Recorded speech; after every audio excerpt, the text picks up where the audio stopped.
Bom, pessoal, a gente sempre começa perguntando sobre a aula passada, se teve alguma dúvida, se quer trazer alguma coisa. Depois eu assisti a aula novamente e teve bastante informação ali. Deu para pensar bastante também a respeito de bastante coisas ali.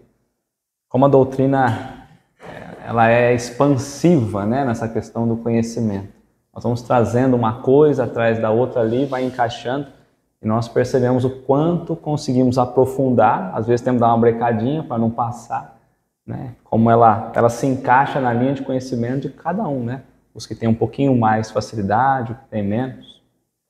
E na semana passada nós trabalhamos sobre os fenômenos que trouxeram origem, então, ao Espiritismo. Nós estamos trabalhando a introdução,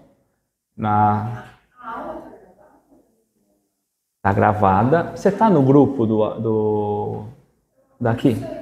Depois eu passo para você, se não tiver eu te coloco. Tá? Aí eu mostro certinho, tem os arquivos, tem as... Tá? Então, na semana passada nós trabalhamos sobre os fenômenos que deram origem, né, ao Espiritismo, às mesas girantes. E naquela oportunidade, a primeira coisa que surgiu deveria ser a ciência investigando aqueles fenômenos. E nós percebemos que, muito pelo contrário, a própria ciência não prestou tanta atenção, deixou de lado, né, e não olhou então para os detalhes que tinha. E eu disse que, ao meu sentimento, foi o melhor que poderia ter acontecido, uma vez que caminhava então por olhos mais livres, né, de observação de Kardec. No item 3 que nós trabalhamos, e mais o que nós vamos trabalhar hoje, o 4 e o 5, nós vamos falar sobre os fenômenos que originaram a doutrina. Hoje eu pretendo trabalhar o 4 e possivelmente o 5. Mas há uma diferença, porque o primeiro ele trouxe os fenômenos e nós olhamos ali aos olhos físicos o que estava acontecendo e tentando encaixar sobre o que conhecia naquele tempo. Muitos achavam que a questão da movimentação das mesas era... Pode vir, vem cá. Era justamente pela questão... Fique à vontade. Era justamente pela questão da energia elétrica, né? Que poderia estar movimentando aquela mesa. E como não tinha um sistema bem definido de observação, então não teve tanta atenção.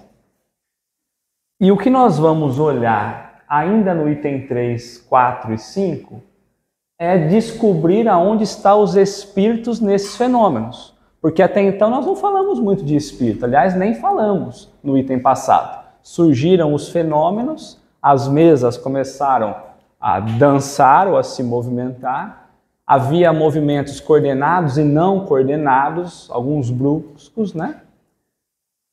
E nós não falamos muito bem no que é que originava essa força. Mas olhamos muito mais a forma como a ciência não caminhou e comparamos algumas outras questões da ciência que eles imaginavam poder ser. Inclusive a própria força das pessoas reunidas na mesa, como se fosse a pilha ali, né, aquela energia que movimentaria a mesa. E no final nós falamos um dos motivos pelo qual a ciência não quis olhar. Primeiro porque acharia que seria um fenômeno que desprezaria o nome de quem tivesse envolvido. E depois porque a mesa era algo muito comum, né? Muito similar a todos. Então como que seria algo inovador se o que movimentava era uma mesa? Todo lugar tinha uma mesa, todo lugar tinha gente na mesa, então não era nada de novidade. Inclusive depois me perguntaram, mas eu não entendi muito bem por que a simplicidade da mesa distanciou a ciência. E aí faltou-me assim um exemplo melhor, mas eu disse assim, bom, já pensou se a cada pergunta, de repente o céu piscasse? A ciência começaria a ter um novo olhar, mas uma mesa movimentar, né? Qualquer coisa movimentaria. E eu lendo agora no item 4 que nós vamos entrar, eu fiquei pensando, eu nunca vi uma mesa dançar, nem movimentar e nem girar. E se eu visse... eu acharia algo fantástico, porque não está na nossa natureza aquilo acontecer, como também não estava naquela época. Então nós vamos entrar agora num olhar meio, já agora olhando o espírito, uma força, uma inteligência por trás, e eu fico admirado ainda se aos dias de hoje isso acontecesse. E me pergunto, como que a ciência, ou como que as pessoas, muitas das pessoas, fecharam os olhos para isso. Mas também, ao mesmo tempo, como muitas vezes nós desprezamos esses primeiros momentos, porque é um cesto que mexeu, é a mesa que mexeu, mas de novo, eu nunca vi mexer. E naquela oportunidade mexia. Né? Então, em que hora nós perdemos o brilho pelas coisas simples, iniciais da própria doutrina? Como eu disse, a introdução, por vezes, ela cansa um pouquinho, porque nós já ouvimos alguns pontos. Mas é a oportunidade de nós retornarmos e pensar em que momento nós deixamos esse brilho para trás. Então, tem uma pessoa que me diz assim, né? Léo, mas a introdução é chata. Não é possível ter que fazer a introdução. Eu já não acho. Quer dizer, ela é cansativa pelas vezes que a gente vai repetindo. Mas se nós não entendemos aqui, fica muito complexo depois entender as respostas futuras, né? Então eu trouxe para nós, antes de nós definirmos, porque assim, nós temos o item 3, 4 e 5, que vai falar justamente sobre os fenômenos, né, que originaram. Inicialmente, fenômeno físico. Físico porque era a mesa que se movimentava. Havia um fenômeno físico ali. Do item 4 e do item 5, já não é mais um fenômeno apenas físico. Então nós vamos entender o que Kardec coloca para nós, antes disso, para nós compreendermos a sequência que faremos hoje, tá? Então eu trouxe lá no Livro dos Espíritos, na primeira parte do Livro dos Médiuns, na primeira parte, há um item chamado Noções Preliminares. Lá na primeira parte, no capítulo 4, que ele chama dos sistemas. Quando começaram a produzir os estranhos fenômenos do Espiritismo, que nós falamos na oportunidade da semana anterior, né? Ou dizendo melhor, que esses fenômenos se renovaram nesses últimos tempos, porque precisamos lembrar que não iniciou esses fenômenos com a doutrina espírita. Nós falamos de Pitágoras, nós falamos, né, dos indianos, enfim, bem lá atrás, né? Antes de Jesus, certo? O primeiro sentimento que despertaram foi o da dúvida, quanto à realidade deles e mais ainda, quanto à causa que lhes dava origem. Então, onde originou? Qual era a causa disso, né? Daqueles movimentos? Uma vez certificados por testemunhas irrecusáveis e pelas experiências que todos puderam fazer, sucedeu que cada um os interpretou a seu modo, de acordo com as suas ideias pessoais, suas crenças ou suas prevenções. Daí, muitos sistemas a que uma observação mais atenta viria a dar o justo valor. Então lembra que nós falamos que a mesa movimentou, cada um trouxe uma percepção sobre aquilo, cada um imprimiu ali o seu modo de pensar. Então não existia um padrão ali. É uma coisa nova, todo mundo pensando, todo mundo olhando, cada um tomando suas próprias conclusões. Então ali surgiu muitas dúvidas disso também, não é? Então quando ele coloca esse termo, que é um termo da ciência, a questão do sistema da ciência, nessa questão dos sistemas apresentados, é as observações e as relações que tudo aquilo que nós vamos adquirindo da experiência nos permite. Então, qual é o sistema que nós vamos aplicar? Então, eu vou observar tudo que está acontecendo, os elementos que ali se apresentam e como eles se relacionam. A mesa se move? Qual outra relação eu tenho? Qual outra ligação eu posso trazer com isso? Vamos desenhar um sistema a partir daí. Kardec vai trazendo alguns terminhos da ciência para nós. Por isso dizer, é a ciência espírita nesse momento. Ciência, filosofia e religião. Então, é o olhar da ciência. Julgaram os adversários do espiritismo e encontraram um argumento nessa divergência de opiniões. Então, cada um fala uma coisa. Então, não deve ser verdade, né? Não deve ser levado a sério, né? Dizendo que os próprios espíritas não se entendiam entre si. A pobreza de semelhante razão prontamente se patenteia desde que se reflita que os passos de qualquer ciência nascente são necessariamente incertos, até que o tempo haja permitido se colecionem e coordenem os fatos sobre que se possa firmar a opinião. Então, nós temos que pensar o que é a ciência nascente. Estava surgindo alguma coisa nova. Essa ciência nascente é o início da pesquisa de qualquer campo da ciência. Quando algo aparece, eles chamam de ciência nascente. Ainda não compreende tudo o que está acontecendo, mas entende que desse ponto muitas coisas irão se desenvolver. Então, ainda que a ciência não olha, Kardec traz ele para dentro desse sistema da ciência e conduz com esse olhar.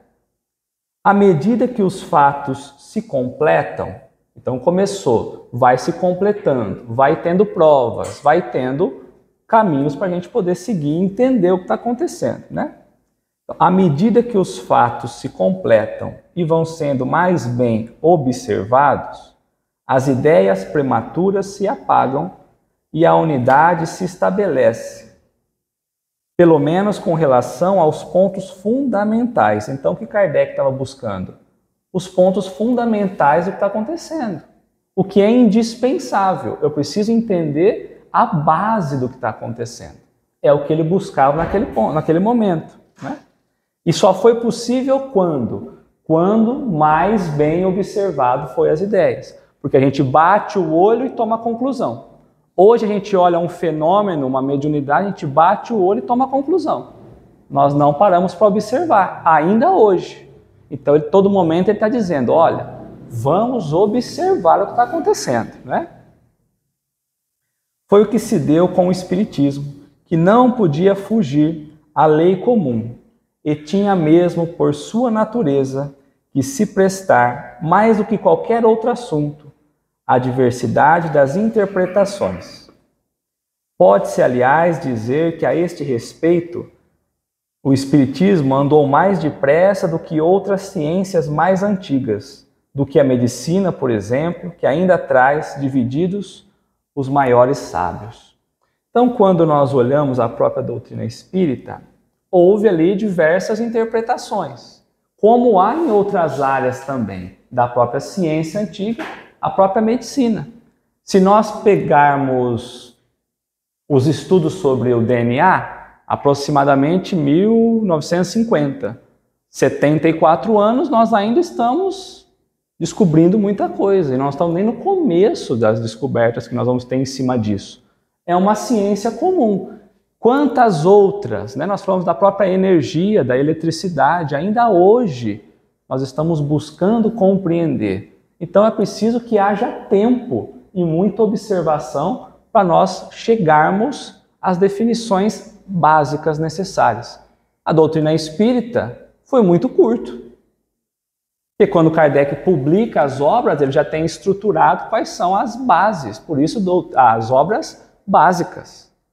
É o básico que nós precisamos saber, é o necessário para olharmos, para experimentarmos como ele nos propõe, tá?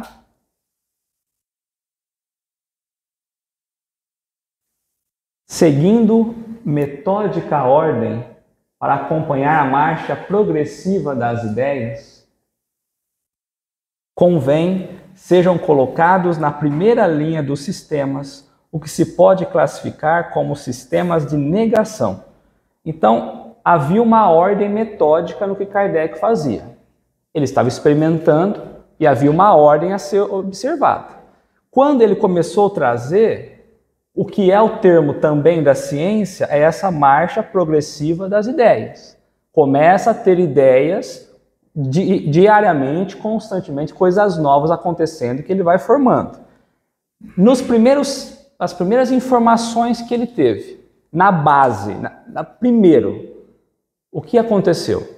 Ele já começa a ter os sistemas de negação. As pessoas que não, isso não existe. ou isso nós não vamos olhar, isso é mentira, trazer a refutação. Então, o primeiro que ele teve foi o sistema de negação, tá? Isto é, os dos adversários do Espiritismo. Já lhes refutamos as objeções na introdução e na conclusão do Livro dos Espíritos, assim como no voluminho que intitulamos o que é o Espiritismo. Então ele fala, nós já falamos sobre isso na introdução, no item 3 da semana passada. Já falamos sobre isso no livro O que é o Espiritismo e nós vamos falar sobre isso depois na conclusão também do livro, lá no final do livro. Limitar-nos-emos a lembrar em duas palavras os motivos em que eles se fundem. De duas espécies, então, são os fenômenos espíritas: os efeitos físicos e os efeitos inteligentes. Então, tudo que nós lemos até agora foi para dizer que, dentro dos fenômenos que nós vamos observar na movimentação da mesa, há dois tipos de fenômenos, de efeitos. O físico, que ao primeiro momento olharíamos apenas a movimentação física do objeto, e agora há um outro movimento, que é o efeito inteligente. Então, do item 4 ao 5, nós vamos entender sobre essa inteligência, tá? Sobre esse efeito inteligente sobre a mesa. E aqui eu vou trazer no Livro dos Médiuns, porque ele vai falar sobre o que seria a manifestação física, resumidamente, e depois nós vamos falar sobre também inteligente, tá? Então, na segunda parte do Livro dos Médiuns, nós vamos ter lá das manifestações espíritas, da manifestação física das mesas girantes. Dá-se o nome de manifestações físicas às que traduzem por efeito sensível, tais como ruídos, movimentos e deslocação de corpos sólidos. Lembremos que não era só as mesas que se movimentavam, tinha outros elementos também, tá? Depois nós vamos trabalhar mais profundamente esses itens. Não se preocupa muito com os temas, com os termos. Depois a gente vai trabalhar ao decorrer da obra. Mas é para entender sobre o que ele vai nos trazer nesse item, tá? O efeito mais simples e um dos primeiros que foram observados consiste no movimento circular impresso a uma mesa. Este efeito, igualmente, se produz como qualquer outro objeto, mas sendo a mesa o móvel com que pela sua comodidade mais se tem procedido às tais experiências, a designação das mesas girantes prevaleceu para indicar essa espécie de fenômenos. Então nós já falamos que nessa questão física, tanto dos ruídos, da movimentação do objeto, a deslocação dos corpos, eles preferiram utilizar a mesa como sendo essa ferramenta. Então nós já sabemos que efeito físico seria o movimentar de algum objeto. Vamos pensar assim nesse primeiro momento. Nós falamos dos fluidos necessários e com o tempo nós vamos trabalhar os fluidos também. Então nós temos que pensar só nessa ideia nesse instante, tá? Ora, como todo efeito inteligente, há de por força derivar de uma causa inteligente. Ficou evidenciado que, mesmo admitindo-se em tais casos a intervenção da eletricidade ou de qualquer outro fluido, outra causa a essa se achava associada. Então, mesmo que fosse a eletricidade que movimentava a mesa, mas ali havia algo além. Eles já tinham identificado isso. Então, o que ele coloca? Qual era essa força? Qual a inteligência por trás disso? É o que eles estavam interrogando. Então, quando nós vamos olhar para uma manifestação mediúnica, eu também tenho que pensar, qual é a inteligência por trás? Qual é a força por trás? Porque se a gente não pensa, parece que é algo muito simplório, né? E a gente não compreende. Para uma manifestação ser inteligente, indispensável não é que seja eloquente, espirituosa ou sábia. Nós falamos de inteligência, parece que é alguém além da média na questão da inteligência. É o que ele está explicando. Não é disso que nós estamos falando.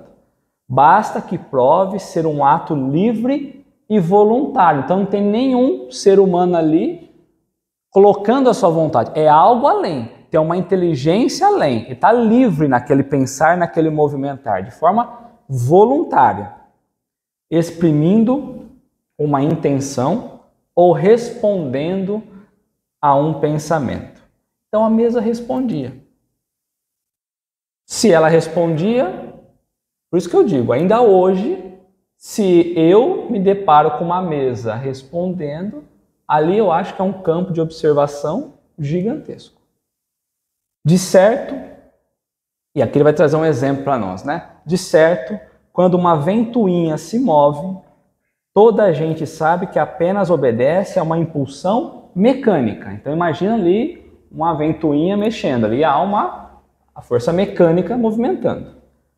Aí ele vai trazer, obedecendo ali a impulsão mecânica, a do vento. Mas se reconhece-se nos seus movimentos sinais de serem intencionais, se ela gira para a direita, se ela para, se ela vai para a esquerda, se ela não está num sentido do nada, ela para, ela começa a ter movimentos aleatórios.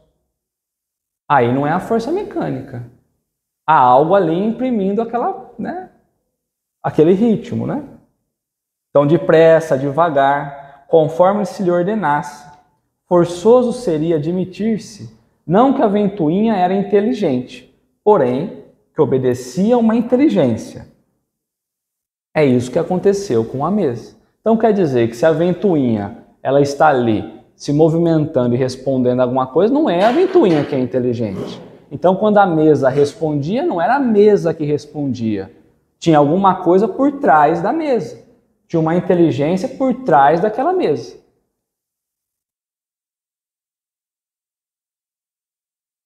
Então eu coloquei, nós trabalhamos o efeito físico da mesa no item anterior e agora nós vamos entrar a olhar esses efeitos inteligentes acontecendo na mesa. Então aí nós entramos na introdução de fato para entender de onde Kardec trouxe isso, né? Porque senão a gente fala, mas como agora surgiu uma inteligência, qual era a divisão, como Kardec estava propondo isso, né? Tá tudo certo até aqui? Tá? Se os fenômenos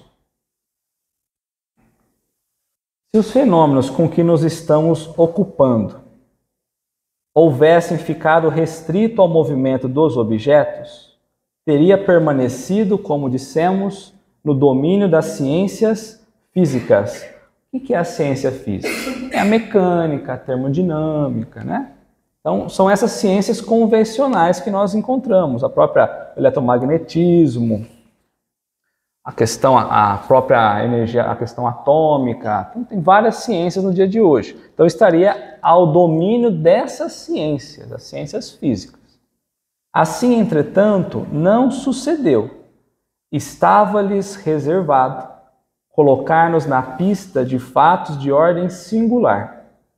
Acreditaram haver descoberto, não sabemos pela iniciativa de quem, que a impulsão dada aos objetos não era apenas o resultado de uma força mecânica cega, mas que havia neste movimento a intenção de uma causa inteligente. Então, em que momento alguém pensou em olhar se a mesa conseguia responder de uma forma mais, né? Se havia uma inteligência ali, porque ela só se movimentava. Em que momento alguém lançou a pergunta e criou um sistema básico de resposta? Nós não sabemos, o que ele está dizendo, nós não sabemos em que momento. Porque até então a gente pensava apenas numa mecânica cega, num movimento aleatório. E agora a gente para a ver que não, que há uma inteligência atrás, né? Uma vez aberto esse caminho, conduziu a um campo totalmente novo de observações. Então estava todo mundo lá feliz que a mesa se movimentava. Havia grandes reuniões para ver as mesas se movimentarem, para as mesas dançarem. Quando a mesa começou a responder, respostas lógicas e racionais, abriu um novo campo para a gente investigar o que estava acontecendo ali. Tá? De sobre muitos mistérios se erguia o véu. Haverá com efeito, no caso, uma potência inteligente? Tal a questão, se essa potência existe, qual é ela? Qual a sua natureza? Qual a sua origem? Porque se nós estamos acostumados apenas a pensar na questão da humanidade como nós, achávamos que Deus tinha feito tudo para nós, que nós éramos o centro das atenções do universo, qual era a origem dessa inteligência que respondia? Será que era Deus conversando com a gente? Então, era essas coisas que nós precisamos pensar naquele tempo, como surgiu, né? Encontra-se acima da humanidade. Então imagina agora, será que está acima de nós? Será que é outra espécie? Com o que está, né? O que está movimentando? O que está respondendo, né? Eis outras questões que decorrem da anterior, né? Então essas questões que decorrem da anterior de haver como efeito se havia uma potência inteligente ou não. Então nós percebemos que os fenômenos espíritas daquele momento para frente iria além apenas do olhar físico, né? Então agora tinha de fato uma inteligência. As primeiras manifestações inteligentes se produziram por meio de mesas que se levantavam e com um pé dava certo número de pancadas, respondendo desse modo sim ou não. Então, imagina quem teve coragem de conversar com a mesa. Porque fala, ó, a cadeira vai movimentar. Quem vai falar com a cadeira? Quem vai pagar o mico de conversar com ela, né? E de falar, ó, você fala sim ou não, bate uma vez ou duas vezes por não, né? Imagina isso, né? Até aí nada de convincente havia para os céticos, porquanto bem podia crer que tudo fosse obra do acaso. Obtiveram-se depois respostas mais desenvolvidas. Então lembra que havia um sistema que ele iria se desenvolver? Então ele está falando agora. Agora nós começamos a ter respostas mais desenvolvidas. Porque quem está observando e quem está perguntando também está dando ferramentas para esse desenvolvimento. Não é? Mas era muito fácil perguntar para a cadeira do que você achava. Com certeza, né? As meninas lá perguntando para os alunos. Pois é. Imaginando que era. Ela está falando de quando teve os acontecidos em Hydesville, né, também. E nas batidas nas portas, as meninas se perguntando, né, sobre o que era aquele barulho, da onde vinha o barulho. Mas eu acho que naquela oportunidade, né, entre essa comparação, elas perguntaram, estavam as duas comigo e perguntaram, não tinha aquele gente junto, né, pagando aquele mico, né? Por ser direto. Hoje a gente pega esse cenário, né, montado já dentro do Espiritismo e a gente acha que não dá valor. Esse é o ponto mesmo, né? Mas as primeiras pessoas a interrogar isso, a fazer renascer de novo, né? Esse é o ponto, né? Realmente bem lembrado em questão das meninas. Obtiveram depois respostas mais desenvolvidas com o auxílio das letras do alfabeto, dando o móvel um número de pancadas correspondente ao número de ordem de cada letra. Então nós vamos falar porque pode ser que alguém não saiba. Então aí fazia assim, quando precisava falar o A, vai montar uma palavra, casa. Então ela batia 3 vezes, parava. Então era o C, você marcava o C. Aí batia uma vez, aí era o A. E assim ia. Aí você vai no S, eu perdi uma conta, faz de novo. Quanto que demora para construir uma frase dessa?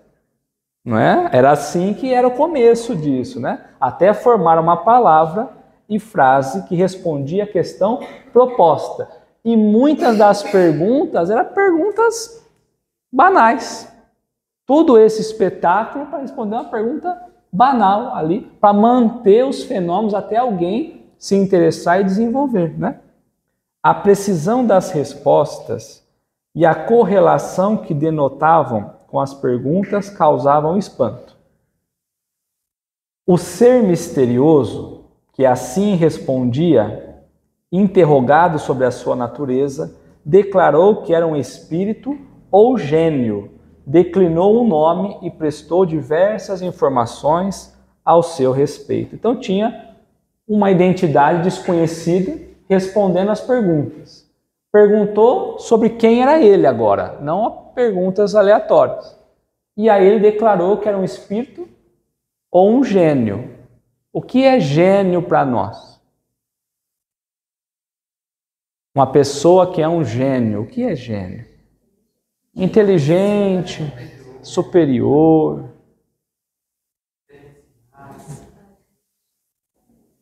E ele trouxe diversas informações. Então, quando a gente busca na própria etimologia da palavra, muitas vezes a gente traz, né? Então, não são seres com habilidades intelectuais excepcionais, que é o que nós estamos acostumados no termo da palavra. Quando buscamos o latim, é uma espécie de espírito guardião que tutela ali, né, cada um de nós, designado para cada pessoa quando do seu nascimento. Então é o espírito protetor responsável pela nossa encarnação, muitas vezes chamado de anjo da guarda, o mentor. É esse espírito que estava ali junto a dizer que cada um de nós traz um gênio junto com a gente, não é? Então muitas vezes nós vamos precisar ir buscar o significado da palavra daquele tempo, porque senão a gente achava aqui que já era um espírito muito, e talvez pode ser que seja, né? Muito desenvolvido, não sabemos, mas a palavra em si não traz essa habilidade intelectual extraordinária. Só que o caso dela dá a entender que é um ser mais evoluído. Pelo decorrer dos trabalhos, com certeza. Para ele vir nos auxiliar nessa, ele tem que ser. Um pouquinho. Então, essa questão ele tem que ser um pouco melhor do que a gente. Geralmente, obrigatoriamente, aquele que está nos tutelando no plano espiritual, ele não é um ser muito acima, mas é alguém que tem condições um pouquinho mais do que nós para junto de nós estar, né? E olhando a esse trabalho, nós podemos imaginar que seriam espíritos um pouquinho mais além da média, né? Para daí desenvolver todo o trabalho que nós vamos chegar nesse decorrer, né? Há aqui uma circunstância muito importante que se deve assinalar. É que ninguém imaginou os espíritos como meio de explicar o fenômeno. Então, imagina a mesa respondendo, mas ninguém sabia que tinha um espírito ou que poderia existir um espírito. Então, ninguém estava esperando por isso, tá? Tanto que o termo espírito, espírita, espiritismo, cria-se a partir de Kardec, da codificação. Hoje é muito fácil falar, é um espírito que deve estar comunicando, né? Hoje, né?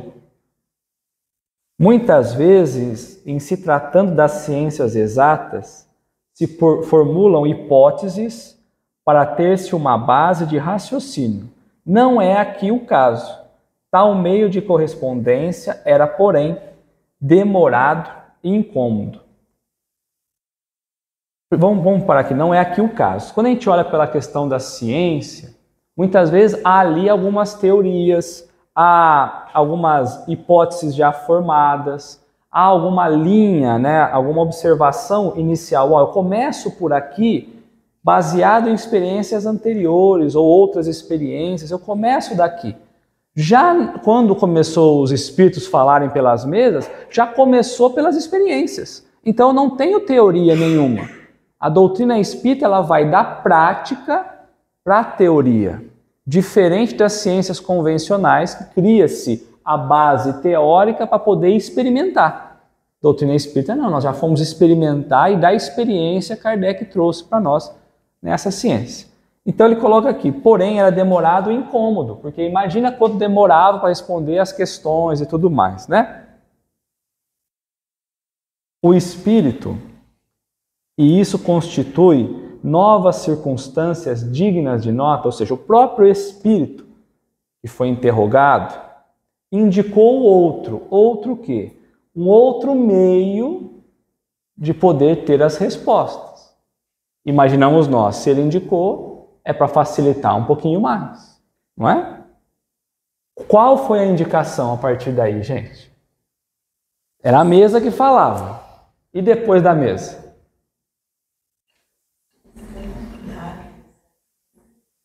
Qual? Lápis com a cesta. Vê que espírito bonzinho? Ele fala até como fazer, né? Então ele indicou outros, né? Foi um desses seres invisíveis quem aconselhou a adaptação de um lápis a uma cesta ou a outro objeto. A paciência que a espiritualidade tem com a gente, porque se naquele momento pulasse da mesa direto para a mão de alguém, ali nós teríamos perdido toda a doutrina. Porque no impulso da mão, nós perderíamos um vasto campo de refutação daqueles que iriam ser contra. É o que ele vai colocar agora. A importância do cesto e de outras técnicas para comprovar o que estava acontecendo ali, né? Então foi um desses seres invisíveis quem aconselhou a adaptação de um lápis a uma cesta ou a outro objeto. Então não era a cesta especificamente, poderia colocar um outro objeto junto com o lápis. Colocava esse objeto em cima de uma folha de papel, a cesta é posta em movimento pela mesma potência oculta que move as mesas.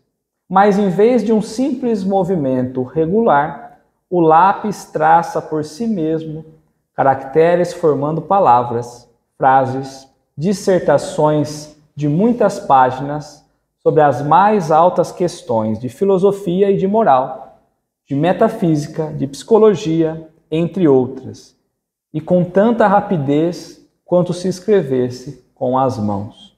Então percebeu que havia uma potência oculta, a mesma potência que movimentava a mesa. Só que eu estava ali pensando assim, será que eles vão falar se movimentar assim, não preciso mais da mesa grande, agora o cesto se movimenta. Será que o cesto vai se movimentar uma vez para dizer sim, duas vezes para dizer não? Será que eles imaginaram que o cesto sairia escrevendo? Palavras, frases, textos. E aí o que vinha não era texto comum, era textos diversos, de diversas superficialidades ou mais aprofundados. Então imagina naquele momento o que ele está fazendo aqui. Ele está trazendo para nós que há diferentes tipos de inteligência do outro lado. Porque se viesse numa mão só, poderia ter o médium, a pessoa que está escrevendo, influenciando aquilo. Quando ele não coloca direto, põe um objeto nesse meio, o que nós estamos ali observando são diversas fontes diferentes.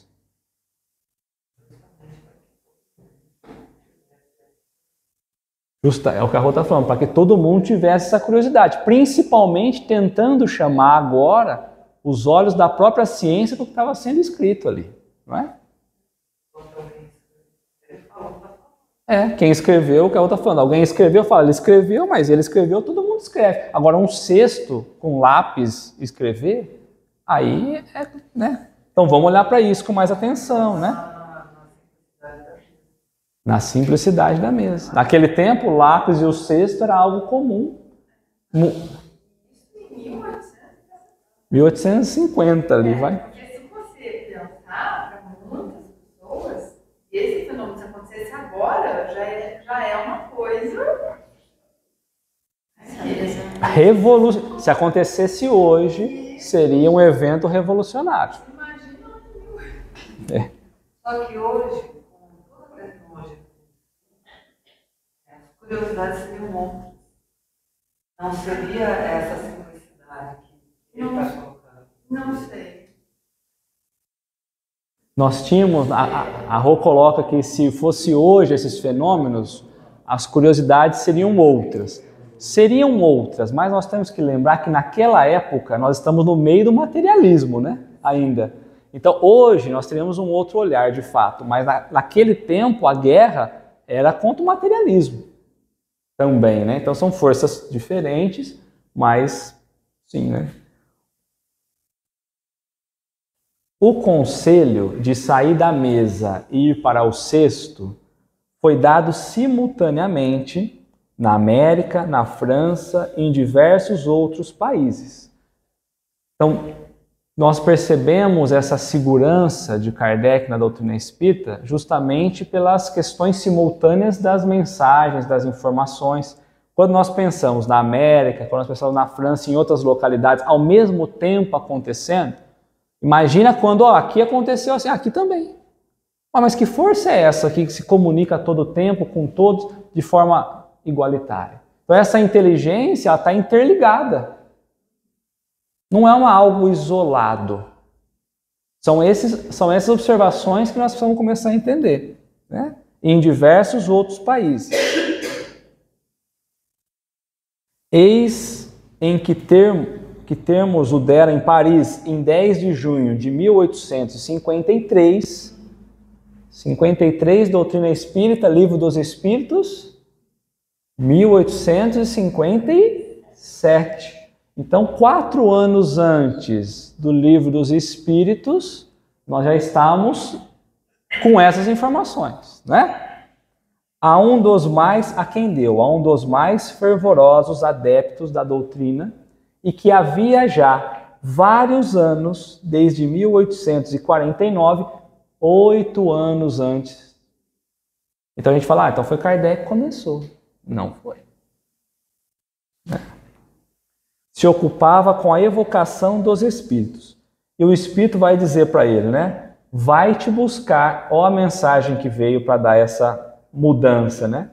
Vai te buscar no aposento ao lado, a cestinha, amarra ali um lápis, coloca-a sobre o papel, põe-lhe os teus dedos sobre a borda. Quanto tempo demorou para ele receber essa mensagem e entender? Falou, acho que vai ser melhor, né? Então imagina essa informação chegando para ele, né? Se é um aposento, ele estava na casa dele, né? Alguns instantes após, a cesta entrou a mover-se e o lápis escreveu, muito legível, essa frase: proíbo expressamente que transmitas a quem quer que seja sobre o que acabo de dizer. Da próxima vez que escrever, escreverei melhor. Por que ele vai dizer para proibir? Para que possa dar tempo para os outros lugares também receber essa informação e acontecer esse entendimento. Porque se ele espalha aquilo, todo mundo começaria a fazer daquela forma. E não era essa a ideia, né? Tanto que esse estudo mais sério que a doutrina começou a adentrar, quando nós pensamos naquelas pessoas que assistiam às mesas girantes, elas continuaram nos bares lá, nos encontros, vendo as mesas se movimentarem e não a responder perguntas sérias, né? Tá? Então aqui os espíritos já estavam dividindo quem queria investigar os fenômenos ou quem queria apenas se divertir com eles. Tá?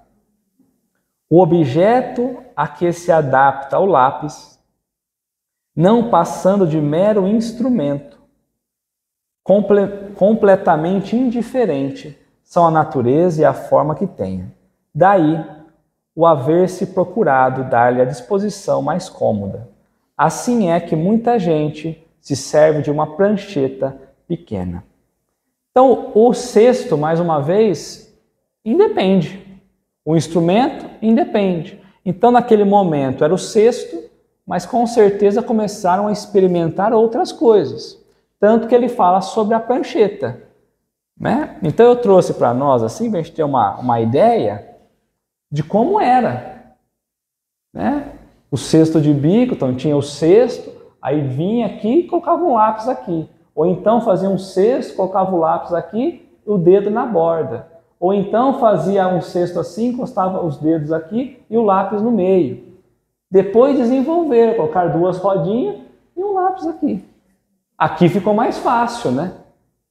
Até para poder movimentar, porque imagina de quanta energia precisava para movimentar o cesto. Bom, a mesa. Depois da mesa, né, o cesto. Até vir aqui, né? Tá? E hoje a gente pega o lápis e a caneta e reclama que cansa a mão, né? Não reclama?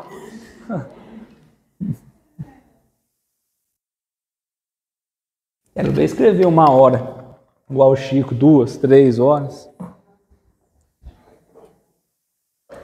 A cesta ou a prancheta só podem ser postas em movimento sob a influência de certas pessoas, dotadas para isso de um poder especial. Já vamos explicar esse poder especial.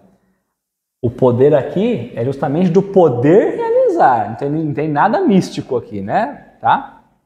Um poder especial, que era um fluido animalizado ali, né? As quais se designam pelo nome de médiums. Então, aqueles que conseguiam movimentar receberam o nome de médiums. Isso é, meios ou intermediários entre os espíritos e os homens. Então, naquela oportunidade, Kardec estava colocando que tinha uma pessoa que seria o intermediário, que ela trazia esse fluido animalizado, esse fluido capaz de movimentar. Então, ele coloca que ele vai ser o intermediário entre um plano e o outro, entre aquilo que vinha dessa inteligência, que ninguém sabia o que é, a transmitir para o papel. Tá? As condições que dão esse poder resultam de causas, ao mesmo tempo, físicas e morais. Então, aqui nós já olhamos a responsabilidade do médium nesse primeiro momento das manifestações. Kardec falando para nós, olha, é questão física, porque a própria mediunidade é física, é orgânica, mas nós também temos que olhar a questão moral. Tá? Ainda imperfeitamente conhecidas, porquanto há médiuns de todas as idades, de ambos os sexos e em todos os graus de desenvolvimento intelectual. Paramos para pensar que naquele tempo Kardec estava tentando entender quem eram as pessoas que colocavam a mão e movimentavam. Então fala assim, acho que agora colocou 2, 3 homens, acho que são os homens. Aí coloca os homens, não deu certo. Agora são as mulheres. Então agora são homens e mulheres até tal idade. Aí colocou, mas eu fiquei sabendo, uma criança, então põe a criança também movimenta. Imagina esse cenário de investigação necessário para a gente chegar a entender que não tinha esse limite. Não há sexo, não há idade, não há nada, né? E aí fala, bom, deve ser os mais intelectuais, então, né, da questão social. Não era também. Tinha gente que não tinha conhecimento nenhum e, aliás, os que mais contribuíram foram eles, né? Não tinha conhecimento e trazia mensagens ali que, como que explicava aquele conteúdo, né? Então eu fico pensando como conseguir trazer tudo isso compilado para a gente, o quanto foi complexo, né? Demais. Quando nós formos trabalhar, nós vamos ter um momento bem mais à frente que nós vamos trabalhar sobre esses fluidos animalizados. Então às vezes pode parecer meio estranho, mas todos nós temos esses fluidos. Para que a mesa possa se movimentar, é preciso que pegue esses fluidos de alguns médiums, digamos assim, consegue fazer a doação junto com o fluido universal e movimentar. Então, tanto a cadeira quanto o cesto, né? Tanto a prancheta, era assim que fazia, tá bom?